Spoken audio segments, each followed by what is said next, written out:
Baina, bit, minutako oitzulio honetan, errojupeko proba irabazi ostean, gaurkoan, bigarren etapa honetan mendaron, garaipena erdietxe duzu, bakarrik helmugaratu zara, konta iguzu, nola junda gaurkoa? Bueno, esan oso ondo, gure estrategia oso ondo ateaz, eneko sartu deu aurretik ez, eta eguneko esaldian egon da, eta izan gure plana. Gero igual, ez da nahi izan bezala aurrea iritsi, baina bueno, gustora. Gero baita KH7 taldea kontrolatu behar genuen, ze bagenekin talde bastante lehiakorra zala, eta bueno, nik uste oso ondo. Bakarrik helmugaratu zara, horrek esan nahi du, azkenean atzean utzi dituzula.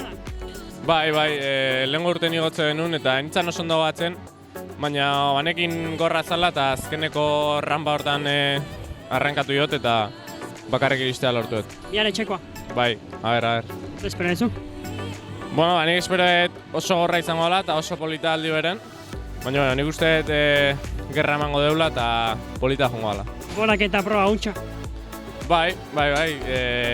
Kolokazio asko, esplosibidade askoko proba bat, ez? Repetxo askokin.